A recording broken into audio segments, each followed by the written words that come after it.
Bien-aimé, bien-aimé, bien-aimé. C'est El Cid Sama, votre évangélisateur. J'espère que vous allez bien. Aujourd'hui, on va parler de Kang Tae-shik. Et pour cela, nous allons aller dans le monde de Solo Leveling. Je vais analyser ses faits et gestes afin de déterminer, lors du jugement dernier, s'il doit aller au paradis ou en enfer. Et c'est parti pour la vidéo. Mais avant que la vidéo commence, je tiens à vous dire qu'il risque d'avoir des scènes assez violentes. Mais je fais ça pour illustrer et expliquer les choses. Les décrire et expliquer comme elle a été racontée. Donc commençons l'acte 1.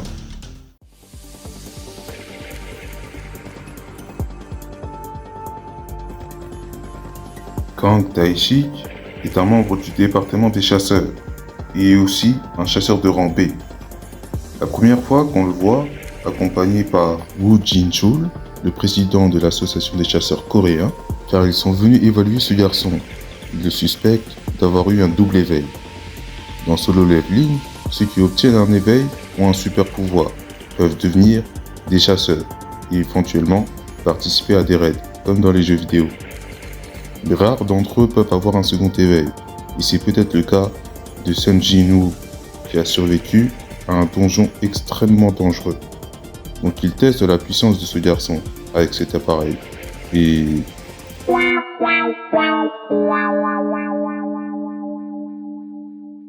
bon, d'après le résultat, pas possible qu'il ait eu un second éveil. Ils partent tous les deux en s'excusant de l'avoir dérangé. Après leur sortie, Kang Tae-shik dit qu'un chasseur de rang E a au moins 70 de puissance. C'est vraiment un chasseur lui ? Bon, dis qu'il est nul aussi, ça ira plus vite. Excuse-moi, je peux plus te voir, t'es trop nul.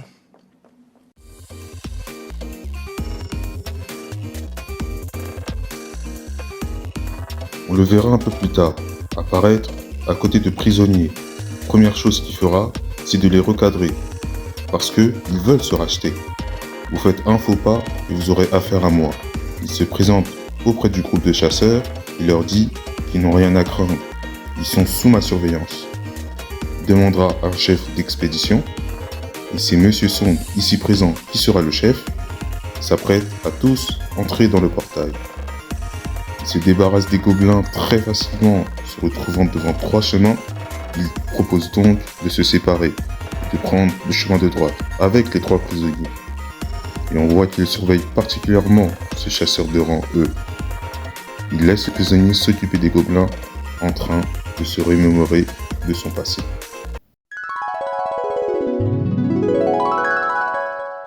On le voit avec quelqu'un en colère.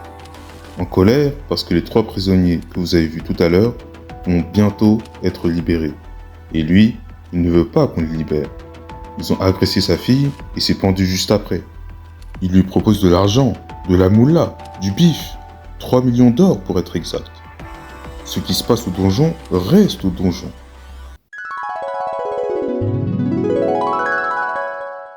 À ce moment-là, on ne sait pas à quoi il pense ou ce qu'il compte faire. Mais bon, après cette phrase, on va comprendre très vite ses intentions. ここから出たら監視課にはこう報告しよう。お前たちはここで100匹のゴブリンに遭遇したと。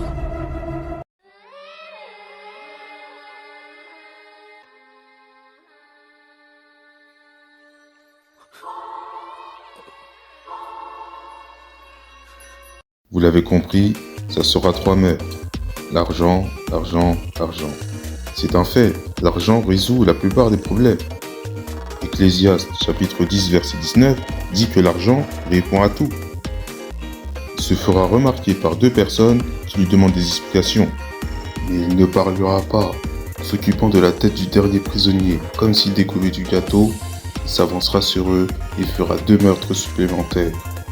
Ensuite, il tentera une attaque surprise, mais se fera attraper le bras, tentant de tuer mademoiselle. En fait, il n'avait aucune intention de laisser ses camarades en vie. Il s'est déjà inventé des histoires à mettre dans son rapport. Les prisonniers se sont pris à mes camarades et se sont évadés pendant que j'affrontais le boss. Je n'avais pas le choix que de les massacrer. Vous voyez ce que je veux dire ? Du pur mensonge.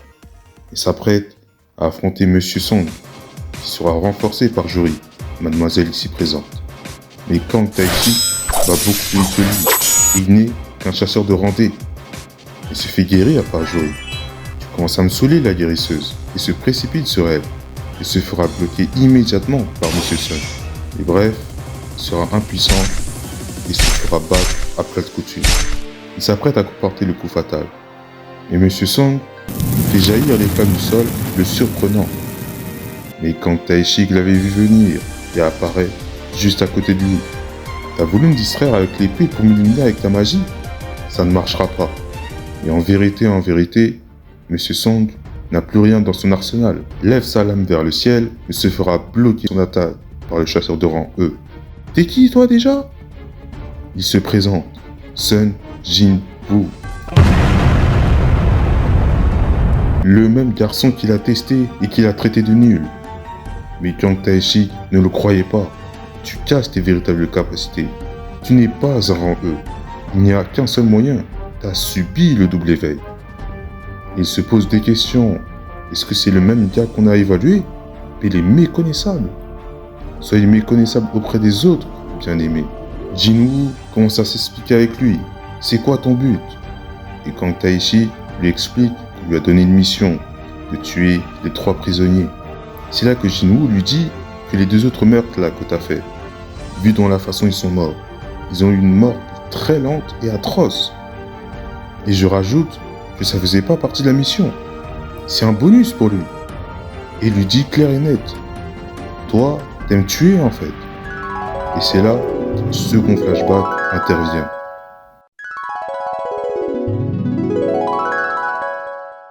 On voit dans ce flashback qu'il accepte l'argent. Mais pas pour l'argent. Lui, il aime tuer, tout simplement.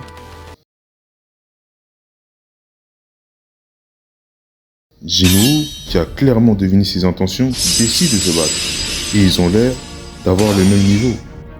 Mais il a plus d'expérience que lui au combat, et lui fait un coup bas. Il en profite pour lui asséner des coups de dague. Mais Jin-woo le surprend en augmentant considérablement sa vitesse. Et la dague était empoisonnée. Jin-woo profite pour l'attaquer, et quand Taishik se reprend et utilise sa botte secrète, le camouflage.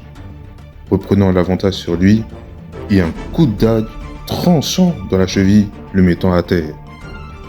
Maintenant tu vas bouger moins facilement, et surtout moins vite. Il prévient que les 2 autres de rester bien sages, car ils sont les suivants. Mais Jin-woo n'est pas ordinaire. Il guérit instantanément sa blessure, et se relève. Il a des pouvoirs multiples. Il est dangereux ce type. Et il commence à lui dire qu'il lui ressemble. Tu es comme moi. Tu as tué des hommes toi aussi. Il se recamoufle aussitôt. Il tente d'attaquer Jin-woo, mais cette fois, il se fera parer toutes ses attaques.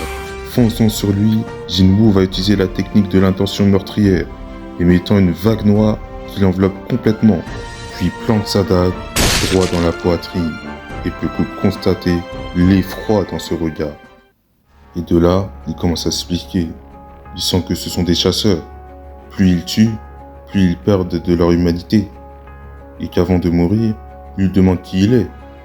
Mais Jin-woo n'en sait pas plus pour l'instant. Il lui a dit qu'il a vu son nom, et qu'il sera plus puissant. Plus tu seras puissant, plus tu t'enfonceras de plus en plus dans les ténèbres, jusqu'à tu ne verras plus la lumière. Et ce fut sa dernière phrase.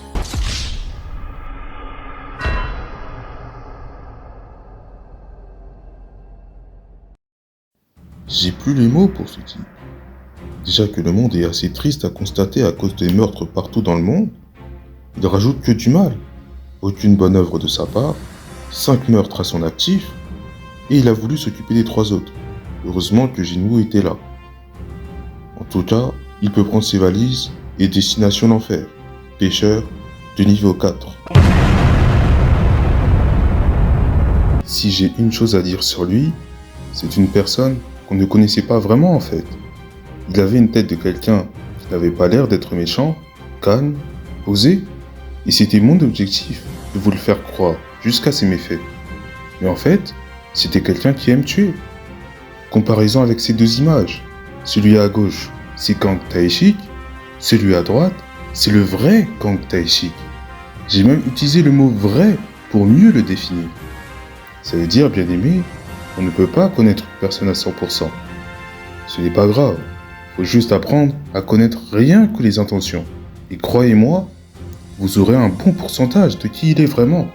Et que si l'association l'aurait su, ça ferait très longtemps qu'on l'aurait viré et qu'il aurait été en prison. C'est la fin de cette vidéo. J'espère qu'elle vous aura plu. Mettez des likes et des commentaires. Abonnez-vous. C'était El Titsama, votre évangélisateur. Que Dieu vous bénisse.